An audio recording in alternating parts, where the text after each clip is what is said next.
Hello and welcome back to another episode of Creedle. I am excited to be joined today by someone whom I have followed on Twitter for quite some time and written very short messages back and forth on with Twitter for less time. But John Monaco is joining us, soon to be Dr. John Monaco. More on that in just a minute. But he's zooming in from somewhere in the greater Pittsburgh area.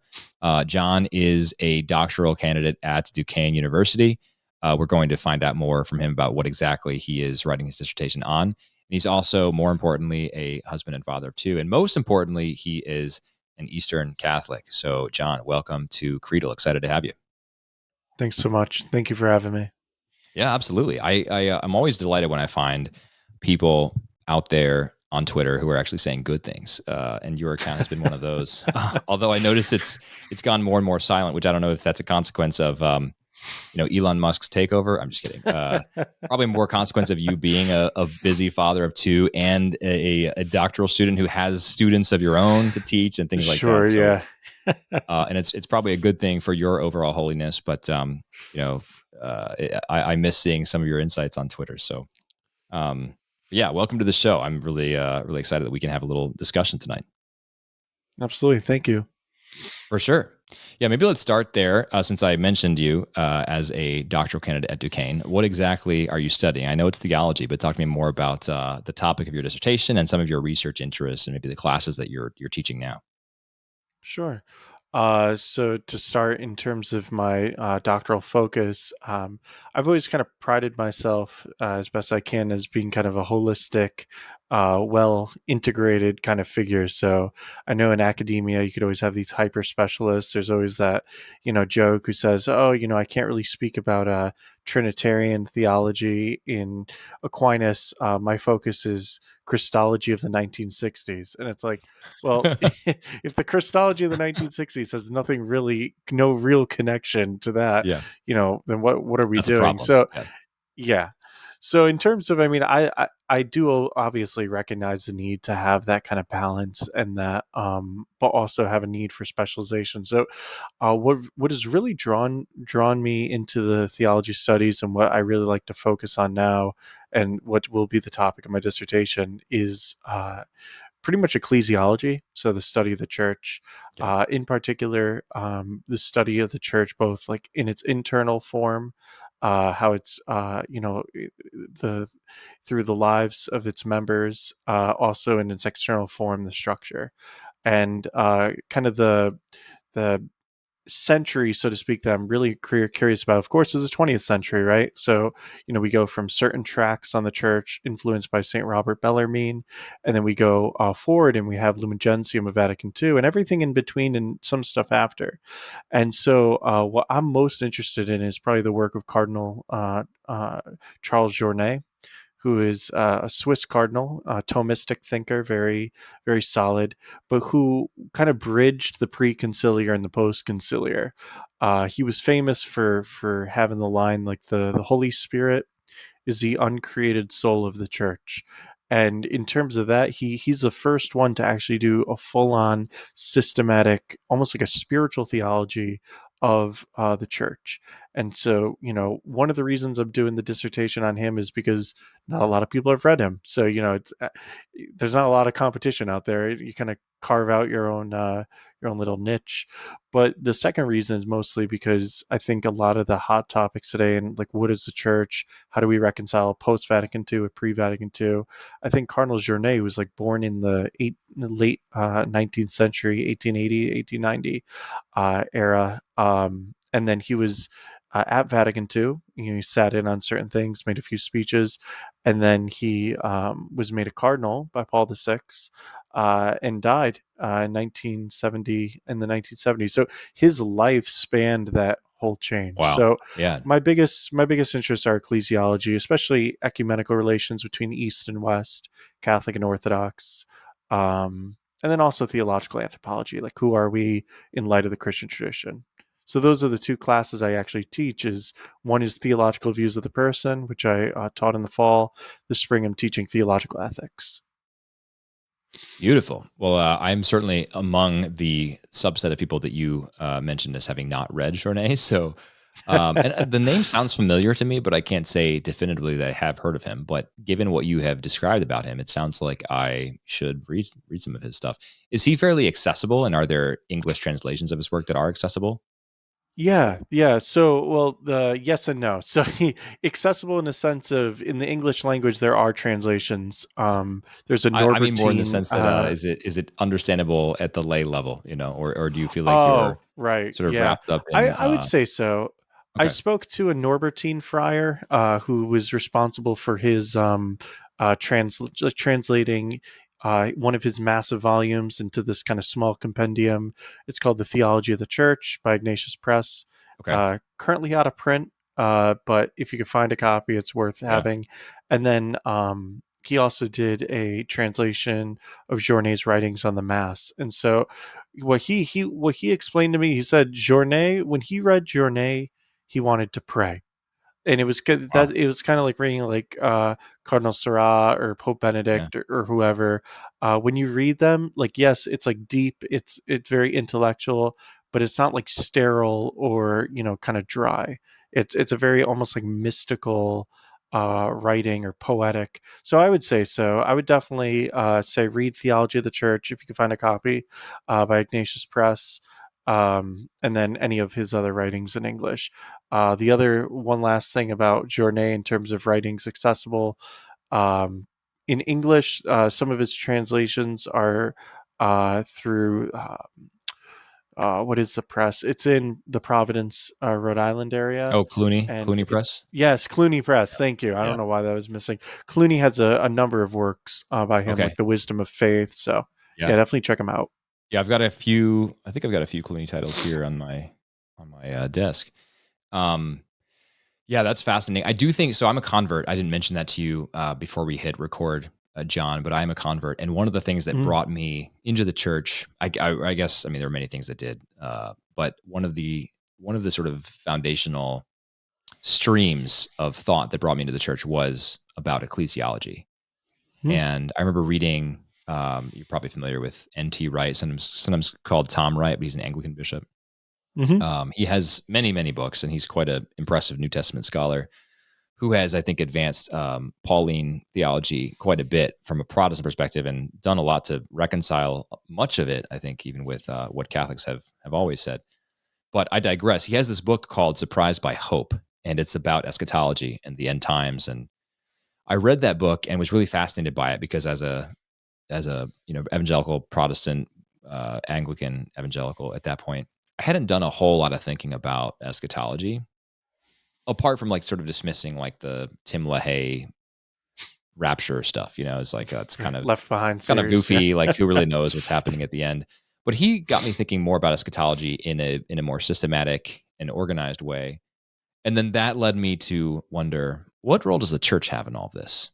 What does the what implications does the existence of the church here and now, as a people of God, what implications does that have for what the end times look like, and how this sort of is the perhaps the arc that brings in people to the end? And so it was that idea that was just a little kernel at that time in 2012 when I read that book that ended up bearing fruit later, and then 2015 I was received with my wife into the church. But yeah, so I understand why you're studying ecclesiology. Another formulation, and I'm probably not the only one who said this, but I have said previously that ecclesiology is Christology, which is soteriology.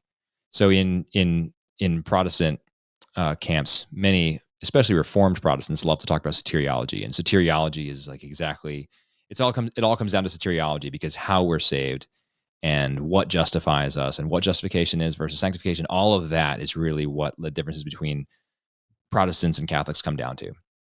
Mhm. And they're partially correct, I think, in that assessment. But because soteriology matters so much, it really does. It means that we have to get that right. And ecclesiology and the way you understand the church really shapes how you understand salvation and how the Mhm. church mediates God's salvation to His covenant people. Um, so yeah, I mean, it's those ideas in my sort of late Protestant years that ended up bringing me towards Wow. Catholicism. So yeah. So what has been, I guess if we can just maybe peel that onion just a little bit further, since you teach your students on some of these things as well, Mhm. what have been some of your favorite things to sort of inspire students' imaginations with ecclesiology, apart from the writings of Cardinal Journet? Right. So I'd say in so far in like the teaching when speaking about the church, um, one of the things to talk about is, and one of my favorite things to kind of go into is, all right, like how do we receive revelation? And I give silly examples like, did you become Christian or not Christian or whatever by direct revelation through, Right. just like a mystical moment, or and then we talk a little about testimony. We talk a little about those things where it's the reasons kind of to believe, so to speak. And so one of the things that we do talk about in class when it concerns the church is, do we need a church? And if so, what is the church? And, who's in the church? Where is the church? Where is the church not? Hmm. And kind of all these kind of different topics that we talk about. Um, in terms of that, the topic of the I think Newman would talk about like motives of credibility. So Yes. how in more like an apologetic sense, like how do we come to knowledge of even the faith in general? They're not shocked, but I could see the wheels in their brain moving Yeah. when I tell them that the Like, wow, Bible I didn't never fall thought from the about it that way sky. before. Yeah. Yeah, Yeah. it's like, so Totally. it's like the Bible didn't fall from the sky. Like who compiled it together? Like who did, they, when they go from the kerygma of Jesus' preaching and teaching Yes. and witness of life to the proclamation of the gospel by the apostles, it's, there's this thing like that's, yeah, like you mentioned earlier, the ark, like almost like the new ark by which kind of we're saved and brought Yeah. into paradise. And in Yes. that kind of same way, I show like the church has been in this narrative. It's just you have to open your eyes to see it. You raise a good point. I already mentioned that ecclesiology is Christology, Hmm. ecclesiology is soteriology. But what you're pointing out is that ecclesiology is also epistemology, right? Yeah, Because yeah. it's our source of received knowledge. And Hmm. you're absolutely right. I've talked with Protestant friends about this same idea, this sort of this epistemology. How do we come to know what we know, or this hermeneutic? Hmm. How do we accept the Bible as true? And to me, so much of Protestant Christianity would actually be, it would make more sense if the epistemology was based in this sort of Islamic style of revelation, right? This like these Hmm. scriptures were found in a cave, like fully compiled. There they are. They more or less descended from on high. Maybe I guess Mormons kind of have this epistemology as well, right? Hmm. Like the Yeah. plates were revealed directly to Joseph Smith, and so if that were the case, then the claim of sola scriptura would make sense. I mean, there are some Hmm. priors to get to that point, to Hmm. but if it's actually something that is just sort of given to us once and for all time by an angel messenger of God, then it makes sense. Say, Hmm. of course, sola scriptura, it's got to be in there. But if, on the other hand, the Bible has been written by human hands under divine inspiration over time, and then compiled by human hands through the infallible ministry of the church, that's a very different thing entirely, right? And helps us understand how we do have this understanding of authority and this hermeneutic that we do have as Catholic Christians. So Hmm. yeah, that's a. I'm glad that you challenge your students on that, and it must be fun to see the wheels like start to turn in their heads. Yeah. Oh, absolutely. Let's back up a little bit. I also know that you've written about this publicly, but you have spent time, two different stints in seminary. Now you're Hmm. obviously you're not a priest, you're a layman and father. Hmm. But you spent this time in seminary. And when I read your story at first, well, I mean, it still is very, very troubling, but I was really appalled reading your story and finding out what had happened, not necessarily to you. There were a few things that happened to you for sure, but it was also just, you were engulfed in this, both times, this environment of absolute toxicity. And Hmm. I was struck by, well, two things. One, how this really confirms my worst fears about the state of our seminaries. And your experience, by the way, I mean, people can see you. You're a young guy. You're younger than me. You're not like, this isn't, you didn't have this experience in 1970, right? This is Right. very recent. This is since 2011, right? I think. both of these Yeah, experiences? 2010, 2011, yeah. Okay, that was the first one, right? And then the second one was Mm-hmm. Mm-hmm. 2016, 14, 15, 14. yeah. Okay. So this is recent stuff, and so these are the seminaries after they're supposed to have been cleaned up. Because I've seen the movie Mm. Spotlight, as you probably have, since you went to Mm-hmm. Mm-hmm. a Boston seminary. Um, you want to think, okay, 2002, yeah, that was really bad, but most of that was just revealing the past abuses, and then the church finally kind of got its act together and cleaned its act up. And but no, your experience definitely flies in the face of that. You're a seminary student in the past decade, yeah, past 12 years, and you've experienced some really bad stuff. So can you in just like 3 minutes give my listeners a sketch of kind of what your experience was and exactly what you Sure. saw in seminary? And I will say here, I'll issue a disclaimer for parents who are listening. If you have young kids nearby, you might not want to might want to just fast forward maybe 10 minutes till we're past this segment, because John's going to share some stuff that might be more graphic than you want young ears to hear. Yeah, and I'll be very careful Yeah, in the thank you, wording, thank you. but yeah, I mean, so long story short, I mean, I entered seminary when I was 17. My birthday's in September, so by the time August rolled around to enter the seminary, I wasn't quite yet 18. So young guy. Went to public school all my life. So this is my first stint at a Catholic school, and I went to St. Charles Borromeo in Philly, for right outside of Philly for my minor seminary. And I would say that I guess the best way to describe it is kind of a mixed bag, because there were some quality, excellent guys there, some excellent teachers. But unfortunately, that there can often be a culture behind the scenes. And so, in the 60s and 70s, like a lot of people who say, well, 2002 Dallas Charter, we kind of got beyond that because it was just a bunch of hippy dippy liberals in the 60s and 70s who said, don't pray the rosary, that's medieval superstition. And then they did all this crazy, drugs, homosexual stuff, whatever. And that's not that wasn't really it at all. I mean, I went to the two conservative seminaries, in terms of known for the doctrinal orthodoxy. In that first year of seminary, I mean, there was a mixture of a few things, right? Homesickness, just kind of first time kind of being away. Because you were young, you were And like 17 at that point. yeah, Yeah, yeah. because minor seminary, And you start younger, right?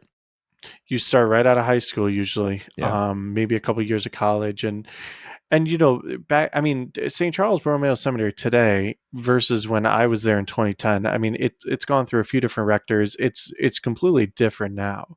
At least that's my hope. But from just basic objective features like the horarium, it was a very closed environment. Like my uncle, even a priest came. So my uncle and a priest came to take us out to dinner, and it was like, they were like very like, you're in this community, you don't go outside, like you don't go. We're only allowed to leave campus one day a week, and that was on Saturdays, for a few hours. So it was already kind of an insular environment. And this is not um, I was born outside of Philly, John, so I know the area. I've been right by St. Charles Borromeo. This is not like it's not like in a bad town. They're not like protecting the no, bad part of oh my town. You're not goodness, like protecting Wynwood, the seminarians. Overbrook. Yeah, it's super nice, super Yeah, nice. it's beautiful. Yeah, yeah, and so yeah, so I mean, like my mom made the joke, and I don't know if it's funny anymore, but she made the joke. She said, "Wow, they have like these like very like sharp, gates, kind of outside the seminary," and she's like, "I don't think it's to keep people out. I think it's to keep people in." And I said, "Yeah, probably." But regardless, I mean that first year, and I only spent 1 year there formally as a seminarian. Then I was transferred elsewhere. But it was during that first year that there were a few different things like. Guys would, like I said, we were allowed out on Saturdays. Sometimes, for the holidays, we would have like a weekend, and there would be, like drinking parties off campus by some of the older seminarians. Um, there was a seminarian who was, again, older, and he was kind of coming into our rooms like late at night under the auspices of saying like, "Hey, I just need to talk, I'm having doubts about my vocation." And then he comes in the room and then asks like a lot of questions about inappropriate things, about kind of sexuality and stuff like that. So a few of the guys, I mean, wasn't just me he asked it to, but he was very kind of invasive, very When and touchy when I feely. when I read the account, it seemed like there was sort of like a propositional element going on there when he was raising those Yeah. discussions, right? Yeah, propositional is a good way to put it. It was more like, yeah, it was more like he wasn't just curious, right? There seemed to be a kind of coming on to. Yeah. So I mean, we mentioned it to the dean of students, and in the college division, and it was reported. It was towards, like, I think November or whatever, so it was almost the end of the semester. They let him finish the semester, and then I guess he was dismissed. So, you could kind of say, well, they took action. It was just, a little late. I mean, it wasn't just me who reported that in that spring semester. So now we're talking about 2011 of that first year. There's one of those off-campus parties where an older seminarian, was hosting it. It was just like a really weird kind of environment. A lot of drinking, a lot of and these guys are the holy rollers. They weren't like the liberals. They weren't Yeah. like the ones who were, peace, justice, and a rainbow flag. These guys were, very what you'd consider, conservative, if Doctrinaire. not Yeah. traditional. Yeah, doctrinaire. But alcohol got involved. They were trying to push that on me. It was just a very kind of disturbing environment. And then, I ended up getting groped by a guy who was drunk, a fellow seminarian. And so, in terms of that, I was like, get the heck out of here. Totally. Yeah. And it was just kind of a disaster. So it was a mixture of that, those kind of two experiences. But in between that, I mean, those are, one in the fall, one in the spring. There's just this very repressed atmosphere. I'd say conservative, but that kind of does a disservice to conservative. It was more of just kind of almost like a cultish kind of vibe that had nothing to do with conservatism and more to do with kind of power control.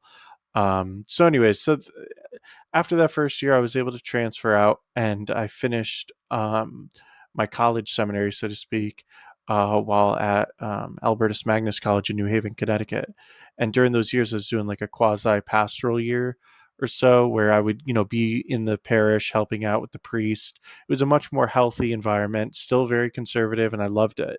But it was kind of that hands-on experience. And then after I graduated, I was admitted to St. John's Seminary in Boston, and anyone who does a quick Google search will see there were a few issues there. It wasn't as repressed as an environment in terms of, I was free to leave, free to take classes at like Boston U, or, take an elective here or there, free to, walk across to the Boston College Library.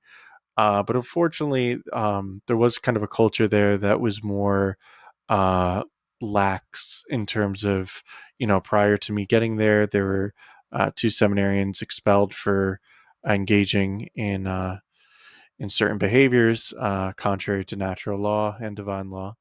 There were other issues with, priests kind of almost grooming. Now these priests are no longer there, so that's, they cleaned house. Cardinal O'Malley ordered an investigation of the thing. There was this kind of outside investigation kind of brought in. A few hiccups. The first few people he appointed had direct connections to seminary, so anyone who's curious could just kind of Google John Monaco Seminary and kind of see. Even the report came back and confirmed everything I said in terms of priests, getting drunk with seminarians and stuff like Wow. that. So, I wasn't the recipient of any direct abuse or anything like that.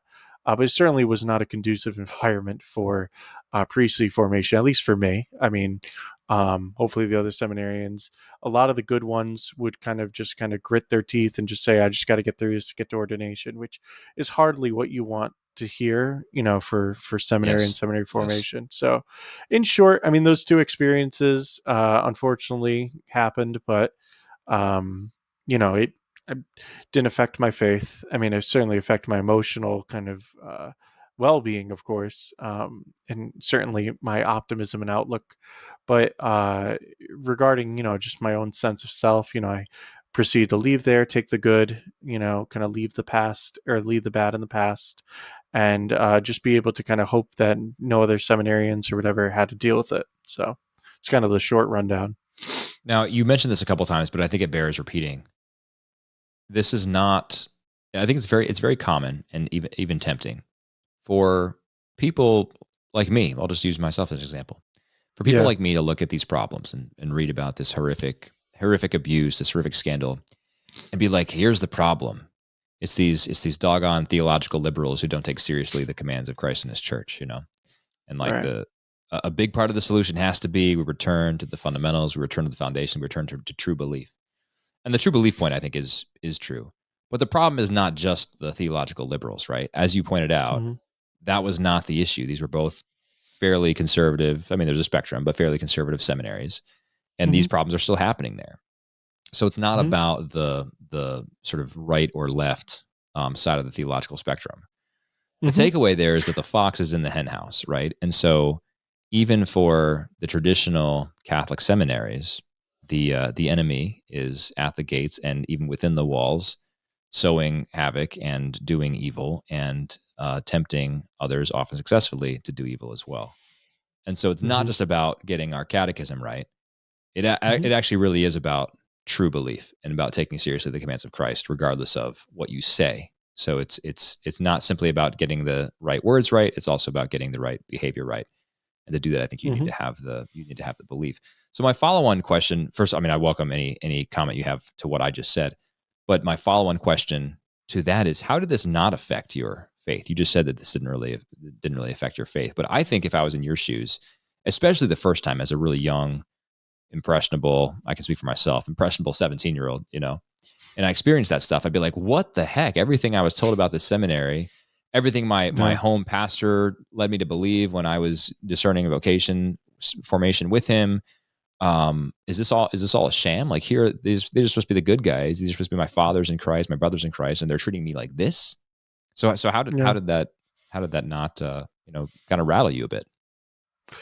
I mean, it could just be the fact that, I was born in 92, and by the age of 10, I was able to kind of watch the news and see the horrors of Boston You and, got it. Yeah. cardinal law. And so I was able to kind of make a distinction, of course, between the sinful elements of members of the church. By the way, this is a huge part of Journay's ecclesiology, is Interesting. says the church is without sin. And Congar, one of the more progressive theologians, although probably moderate by today's standards, but one of the more progressive theologians of the time, they had like a friendly kind of debate in between each other and said, well, no, the church, yeah, of course is holy, but, how are you going to say that the holiness doesn't, kind of pervade a little deeper? And Journay was adamant. He said, no, like, once you're committing kind of that holy, you can't be kind of saying, you can't honestly be saying that you're living in that life of grace that Right. belongs to those belonging to the flock of Christ. So I think for me, having that early distinction was important. But two, I mean, I must have it's a great question. I must have just been so saturated with goodness and truth and beauty stemming from my childhood. I mean, I recently just, have been mourning the loss, sudden death of the priest who I was doing pastoral years with when I was in college.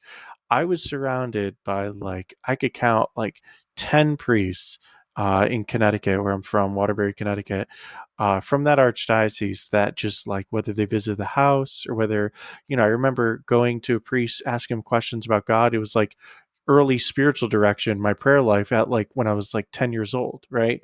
So Yeah. it was like I was surrounded by so many good things that I was actually more when I experienced those things in the seminary, like I would have I guess the discernment to kind of say, wow, this is a bunch of nonsense. Like, this isn't the Catholic Church. Like, so instead of internalizing and say, oh, Makes this is the sense. Yeah. Catholic Church, like, and say, okay, well, now everything I know is wrong.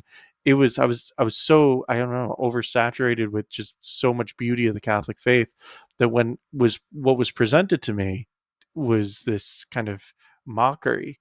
I was able to see it for exactly for what was, a mockery. But I guess just ultimately, I think it just comes down to just a gift, a grace, because I mean, I would not fault many people for, through no fault of their own, being kind of discouraged. I mean, that's why the whole scandal on that scandal that Jesus says is like, cursing those who cause one of the little ones to stumble. That's what a scandal is. It causes us to stumble. It's a stumbling block.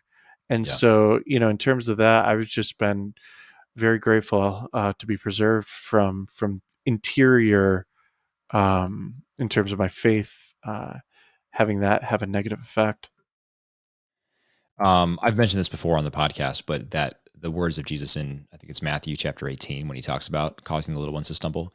I realized, I don't know, 5 or 6 years ago that Jesus, when he's speaking those words, is not speaking just to the crowd generally, but he's speaking to the apostles, right? And so it's Yeah. not like a general, not like a general warning to the public. He's actually Right. warning the first bishops, Yep. the first bishops of the church, like, don't do this. And so that for me contextualized the whole abuse crisis, and I realized, oh yeah, the fox has always been in the hen house, hasn't he? Mm-hmm. All the way back to Judas. But I think you're right to point it out as like a mockery, and to me, I almost think the mockery, because that's exactly what it is. It's when when the clerics of the church, when the aspiring clerics, the seminarians of the church, are saying all the right things, wearing all the right clothes, they're in their clerical garb, and they give the homilies, and then they engage in that stuff later on. They're not only complete hypocrites, but they do reveal themselves to be perverts. And I don't mean that in like the traditional colloquial sense, although I mean, sure. I'm talking about like they're actually perverting, like they're inverting what the truth should be in order to make a Mm-hmm. mockery of it. If they didn't actually Mm-hmm. like to just walk away from the church entirely and to say this isn't for me is one thing. It's another thing to pretend Right. that it's for you and then just completely invert her commands. And I think Hirelings. there's something particularly devious about that. I think particularly deviant to say, yeah, I'm going to pretend, but I'm not going to, rather than having the sort of conviction to say, yeah, it's not for me. I'm just gonna go kind of be a libertine and do my thing. Yeah. Yeah. Hirelings. They want to benefit from the system, the privileges that it offers, but they don't want that interior conversion, Yeah. or just that, the word for chastity from the Greek word, it actually means like this kind of total integration of one's Mm, life. So it's not just, living in an ordered way in terms of sexual desire, but it has to do with just this kind of being an integral person, a person with integrity, a person that is kind of whole, focused on that one thing necessary, not, kind of fractured, yes. drawn away by all these things. Yes. Yeah. I mean, it's why it's helpful to not just use chastity as a replacement for abstinence, right? Like abstinence is just sort of Right. like withholding the passions, and chastity is actually rightly ordering and integrating the passions. Hmm. Um, let's pivot gears a little bit. We'll probably come back to this at the very end, but let's pivot a bit and talk about your journey east, because now you are an Eastern Catholic. I believe you're in the Ruthenian Rite. Correct me if that's wrong. I'm actually in the Um, Melkite. okay, I okay, mean, the same Byzantine rite in terms of, but the particular church is the Melkite Greek Catholic Church. Yeah. got it. Cool. So talk to me about that journey. I also know you're a Dominican layman. I forgot to mention that in the bio, but that's super interesting to me because you don't find a ton of Dominican laymans in the Eastern churches. Oh no, Uh, I think so that. that's as soon as I think you mentioned that on Twitter sometime in the last like 6 months, I think maybe a year. Yeah, I yeah. was like, oh, that's pretty cool, but surprising. Because I Yeah. have, as my listeners know, I have a love for the Byzantine Church since I've been attending one for the past year, almost a year and a half. And I also have a huge love for the Dominicans and have, contemplated becoming a third order Dominican. So didn't really know anybody who had done both of those things simultaneously, but the fact that you have is pretty cool. So maybe let's talk about that. Maybe let's start with this simple question. You kind of why move east? What drew you? Was Yeah. is it in your family way back? I mean, it sounded like you grew up Latin, right? But what ended up kind of Yeah. pulling you that way? Yeah, so I mean, among the thorns, so to speak, of that first year at St. Charles, when I was in seminary, there was one weekend that stood out as just kind of being the best weekend, one of the best weekends of my life. And not just so much weekend, but the Sunday. So usually on Sundays, we were to attend our conventual mass, in other words, our seminary mass. In our own chapel. We didn't go out to parishes, stuff like that. Only the deacons did. But one Sunday, they called it Multicultural Sunday, and that's when we were just kind of from the prescriptions of the seminary, essentially sent out by class. So first years, second years, third years, and so we were sent to different churches, whether of a different culture. So obviously, like Korean Catholics, they Okay. celebrate the Roman Rite, but have the enculturation aspect. Even like a heavily Spanish, South American, We know the whole thing with the Amazon and Amazonian. There's still, at least by its name, the Roman Rite, but our others were sent to Ukrainian, Syro-Malabar, some of the Eastern Catholics. Up until that time, I didn't really know anything about Eastern Catholicism. I mean, my godfather, who's of no biological relation to me, just my mother's best friend, who a very devout Catholic. He's actually Maronite. He's Lebanese. And he was my, godfather from, birth. So I always kind of knew like he was like a different kind of Catholic, but like still, Catholic. Yeah. Right. So anyways, that Sunday in question, we were, sent my first year class to the Armenian Catholic Church. Now there's only like about 6 or 7 Armenian Catholic I churches have a close in the friend United who's been on the States. podcast who's in the Armenian church. Yeah. Oh, really? That's incredible. Yeah. Yeah. So they're, in, if anyone's interested, they could always read about how Armenia was the first Christian kingdom, so to speak. Yep. Fascinating, ancient history. But, anyways, we were to attend there, and I remember a lot of my classmates were like groaning. They're like, "Oh, I just wish we could just stay at the seminary. Like, I don't want to do this." And me, I was like, for lack of a better term, I was just overjoyed. I was like, "Yes, out of the seminary, I could go somewhere else." Let's go. And so, yeah, so I embraced it wholeheartedly. So then we get to this little church, and it's just in the neighborhood, Wynwood, and it's called St. Mark's Armenian Catholic Church, still there today, active parish. And when upon meeting the priest there, he just kind of gave us different roles. So he said, you hold the candle, you do this. Well, he told me to do a reading. I said, okay, completely different rite, and so I said, he said, just follow the gestures. And it was like, when St. Paul talks about, like, I know a man who is in like the third heaven or whatever he talks about. It was one of Caught those up to the things where third it's heaven. like, I was just blown away from even the vesting prayers. Yes. That in the singing, and then they use the little organ in the back, and then the chanting, the incense, the bells and stuff like that.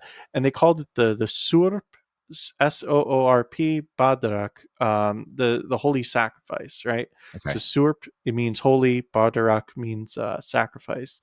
And I mean, whatever it was, an hour, 45 minutes or whatever, however long it was, I was just blown away. Like after a whole year of desolation, Yeah. I was just given so much comfort and consolation. It was, I get goosebumps just even thinking about it, That's so cool. the chanting, the incense, it actually felt like divine worship. There's a curtain that closes at certain points of the liturgy, and where the priest essentially ascends and goes to the Holy of Holies, so to speak. And the prayers, I was trying to follow along in the card, and eventually I just kind of gave up, and Yeah. I was just like embracing it.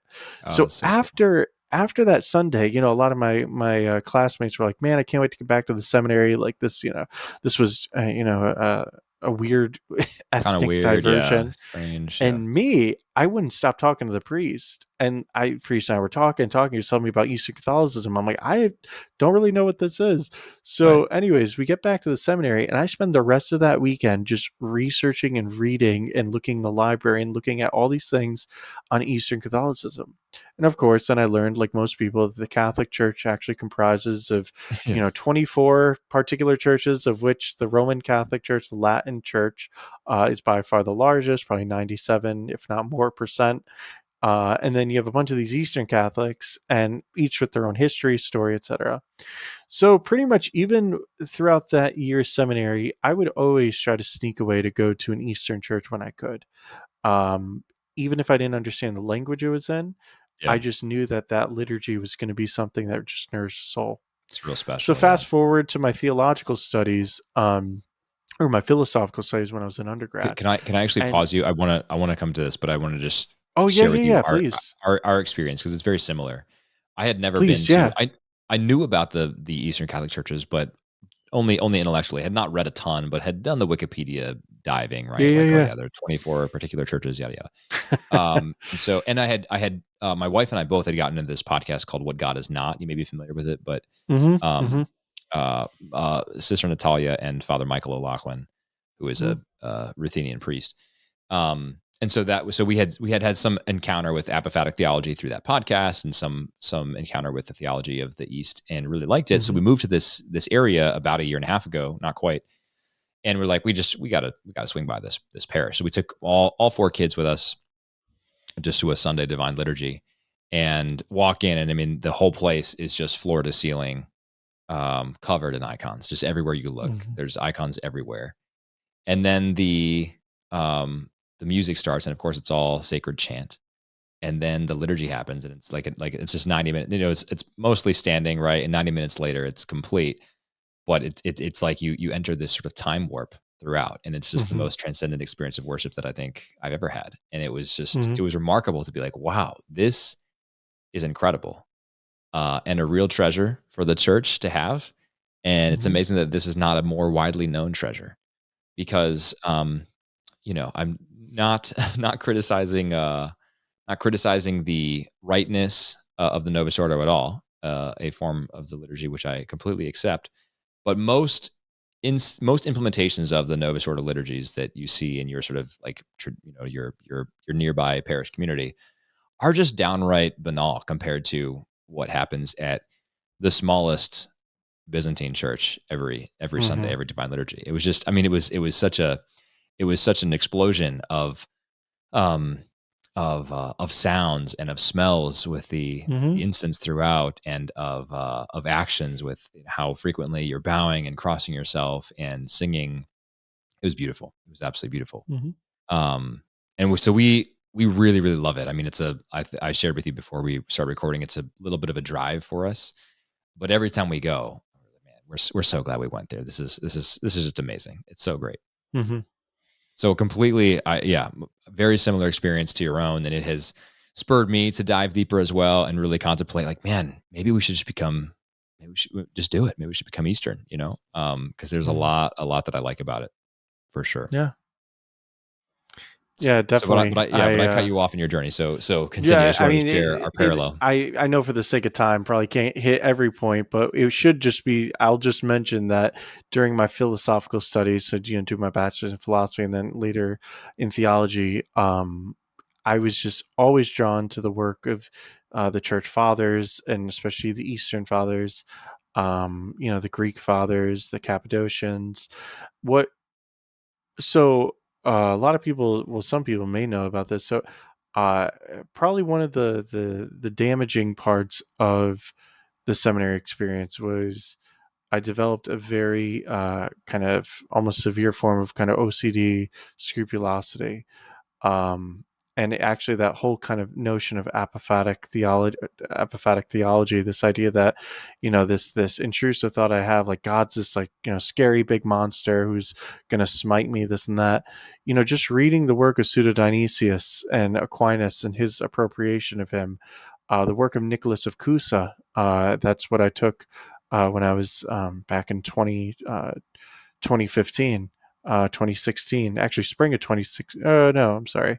I'm trying to think. I think spring of 2016.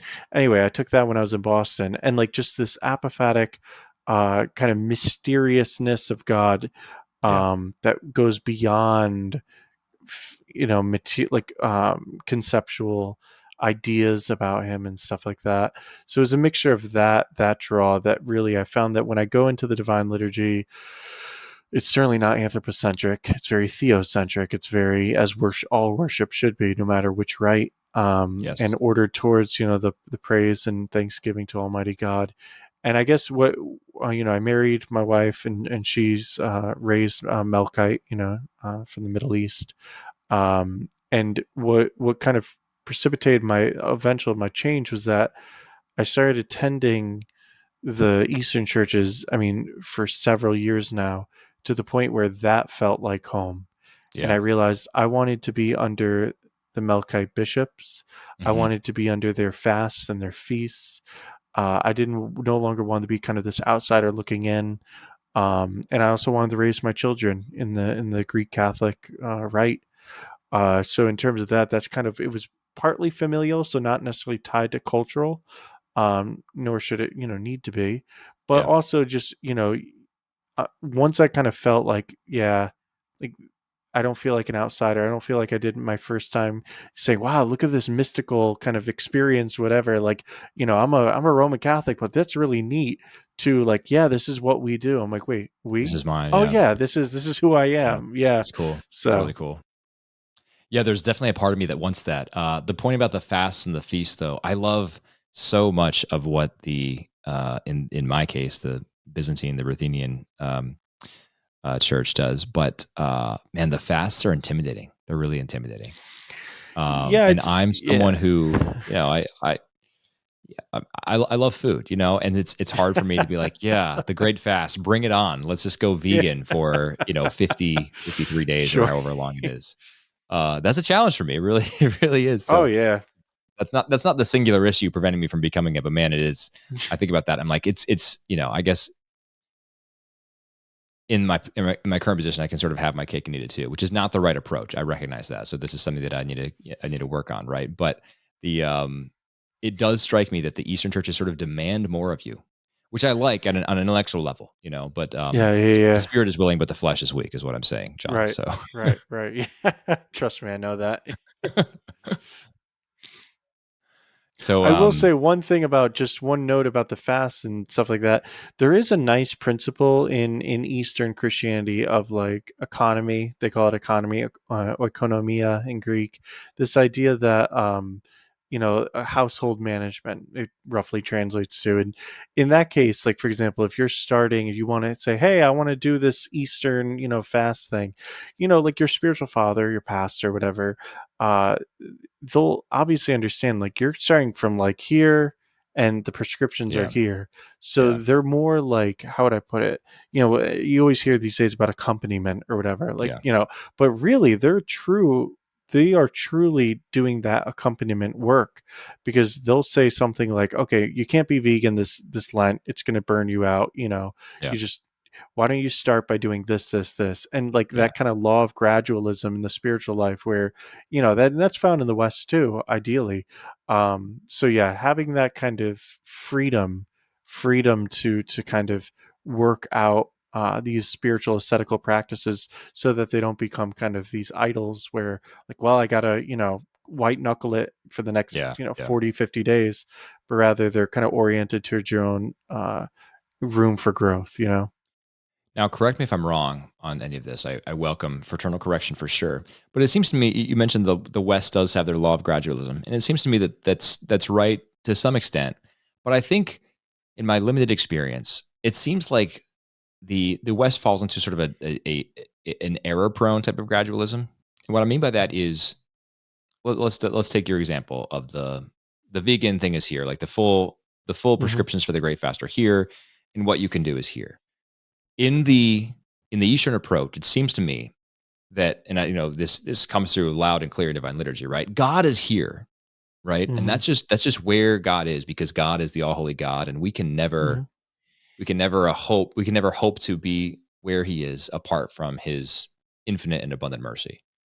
Um, and so when we talk about gradualism, right? Like we're the little creatures down here whom God Hmm. has richly blessed, and we can only do what we can. We can try our best, but we're still going to be like struggling on this ladder to Hmm. God. Whereas I think, certainly not all, but I think in some cases, maybe let's say many cases, I'll say many cases in the Latin Rite in the West, we sort of do the opposite, and we say like, okay, Yes. God is Yeah. here, but you know what? Hmm. Like we're going to lower the bar, right? And Yeah. this is also why I love the Dominicans. I was talking to a Dominican who was telling me about a frustrating experience he had with a Jesuit formator in seminary, and the Jesuit formator was arguing for like pastoral accompaniment and sort of allowing a couple to use to contracept because of a complicated situation, and the Dominican became a Dominican, but at the time the seminary student was like, no, absolutely not. God gives us the grace to be perfect as your heavenly Father is perfect. And the Mhm. Jesuit was like, no, God kind of wants us to try our best, blah No. blah. And I'm paraphrasing. I don't think he Like said you no quote necessarily. Jesus, and it's like, nope. Yeah, that's probably not exactly how it transpired, No, but I get yeah. it. And then so this seminarian then called a faithful Jesuit mentor of his and said, Father, I'm really frustrated. I had this experience in seminary, and this Jesuit said, "Aha, here's the problem. Um, Jesuits want to fill heaven with sinners, and Dominicans want to fill the earth with saints. And so that's the sort of the reversal of things that I'm talking about, right? And the That's a great way impression to I put it. get, Yeah. from Eastern theology is that our destiny is to be saints, right? And that's what we're Mm-hmm. all called to. The standards never change. Um, they are there and they will never change. And so, like, I guess this another example might be in the emphasis on mortal and venial sins in the West, and I don't think that Mm-hmm. has a similar emphasis in the Not East. as much, yeah. Yeah, and I think part of that might be because, like, if you sort of don't have this, if you don't have as pervasive an idea of God as as the very pinnacle, then you are liable to sort of fall into this rather like juridical tendency of overvaluation of perhaps scrupulosity, like you were saying you had struggled with. And the East just sort of rejects that binary, I think, because it's kind of a false binary. We are called to complete holiness. We're going to fail at that constantly. And our loving, all holy God, who remains all holy and whose standards remain the same, unchanging for all time, forever, loves us and has mercy on us, and that mercy is without end. So I don't know if I'm explaining Mm-hmm. that super well, but that's been kind of No, my impression of both sides. yeah, yeah. One of the, I mean, so some would accuse the East of being like, oh, you're too transcendent. You're too focused on the transfiguration. Like I know in the liturgy, you have the cherubic hymn, and you have the, we who mystically represent the Yep. cherubim. I remember the first time I heard that, I was a little annoyed because I'm like, well, why do we have to mystically represent the cherubim? Why can't the cherubim mystically represent us? But then that's subverting the entire hierarchy, right? By which, we have God beyond Right. all being, and then, the angels that worship him and stuff like that. And that kind of, I remember that was really early on. I was like, like, why do I have to be mystically an angel, right? Yeah. And then you think of the, sometimes the West overemphasizes the incarnation. I don't mean in like a true theological sense. What I'm saying is like, God did not just become man, like, period. Yes. It's the Right. whole Right. God became man so that man might become and Yes. partake in God. divine nature. And so that kind of, uh, Anabaptist and the Catabaptist, it's like this upward and downward motion. You think the ladder of divine ascent. I think oftentimes in the West, especially in the way contemporary liturgical celebrations could be, we want to make God like our chummy, bro, right? Like, well, the big guy upstairs, he doesn't really care about that. Oh, I He can't stand that understands us. terminology. Yeah. It's the worst. It's like, well, I don't think God cares. Like, just recently, I mean, I'm a diehard Eagles fan, by the way. I am My dad's too. Oh family's my from goodness, dude. Philly. We should talk about that. Go Oh, Birds. brutal, brutal. I Oh my know. goodness. Yeah, I'm still in mourning. It's Oh, good that me Lent's too. here because I can, Oh, just cry. But exactly. um I was seeing like they did the Fly Eagles Fly, the Fly Eagles Fly, like that theme song. They did that for the Alleluia at a parish in Philly. No, And of course, and so in the this was on Twitter. Of course, I saw it, and everyone's like, "Wow, this is hilarious." I said, "Yeah, no, this it's is not. actually kind of like sacrilegious. Like, this is Yeah. ridiculous. Like, Yeah. it's time to kind of grow up and not commit." And everyone's like, "Yeah, I don't think the big guy upstairs even really cares about that." It's like, you say that to an Eastern, and they're gonna look at you like you have five heads, Yeah. because it's like, what do you mean? Worship is Yeah. everything. Yeah. God tells us how God wants to be worshipped, and And the even just church referring to him as the prescribes big guy that. upstairs would be sacrilegious too. Yeah. Yeah, exactly. And this idea that, well, don't worry, God. And that's the thing, is the law of gradualism in the East is always trying to help you make you more perfect, right? So it's always forward, never Yes. backwards. Yes. Whereas Yeah. oftentimes That's in a the better way. West, it's Yeah. like, That's a much yeah, more it's succinct way. gradualism, it's accompaniment, but like to where? Yeah. Like off a Yes. cliff? Like where are we Yes. going? Oh man, that's a much better way of saying what I was trying to say. The law of gradualism is always forward, never back, always up, never down. Um, there's no idea of stasis. So I think sometimes my impression from, like, the sort of homilies I've heard in many a Latin Rite parish has been like, Jesus came to earth to be with you and to sort of walk with you in your life and in your pain and in your struggles. And then to leave out that second part, right? Like, no, and then to lift you up Yeah. again. The Son of Right. Man became man so that we might become God. I think that's the Athanasius formulation, I think, right? Hmm. Um, well, man, we're past time. I've already run over my time with you, so my apologies for that. It's an hour later for you than it is for me. So let's wrap this up. I would love to have you back on, though. This has been great, and we can Absolutely, yeah. maybe talk about Eagles too. Um, so let me end on this. All right. Sure. I told you I was going to ask you a question about this, but on my podcast, lots of Catholics listen, and they're like me and you. They are trying to find richness and truth and beauty and goodness all around them. I think many of them are like me in that they sometimes struggle with the state of the church as it is today, and how difficult it can be to find a faithful Catholic parish, to even find a faithful Catholic priest to administer the sacraments, to preach a faithful homily that does not, sprout heresy or engage in sort of, flirtatious, sacrilege like we were just talking about. Um, and or they feel like they're being persecuted by their own bishop because their bishop is suppressing the form of the liturgy that they'd like to attend, whatever. So this happens all the time. It's happening everywhere. It's becoming more and more common, and it's sad. I hate to see it, and I hate to be the one experiencing it. You, I think, are in a unique position as having been someone who has seen multiple parts of the Catholic Church, not just the Roman Rite. Now you're an Easterner, but you've also been in two different seminaries, and you've experienced a lot of formation. And you said that your faith is still not shaken. Now, I think what I come back to for my listeners is that so much of our sort of response to all of this tumult in the world, in the world, and especially in the church around us, has to be about personal holiness, cultivating a relationship with the all holy triune God, and focusing on how we can better serve Him in holiness. So, first of all, do you have any comment on that or additional reflections? And second of all, what does that look like for you? How have you found ways to cultivate and to build and to answer the universal call to holiness in your own life as a layman, as a father, a husband, now a teacher, a theologian, etc.? Yeah. So for the first part, I would definitely just mention that, and this kind of, if you want to point to the Eastern Catholic churches as an example, being a persecuted minority from within the church or even without the church is never an excuse for not pursuing holiness. God's grace is sufficient, and that's not just a pithy saying. It's just simply true, right? And so when we think about it, and you think about the history of the Eastern churches persecuted both by, Orthodox, the mother churches, so to speak, that they had, or just even when they came to the West and, they were forcibly Latinized in some respects. What it ultimately kind of comes down to is like, we are given this great gift of faith, and we are given a world to live out that faith in. And you hear the whole in James, the letter of James, faith without works is dead faith type of thing. Is that we're never short of those opportunities just in the day to day.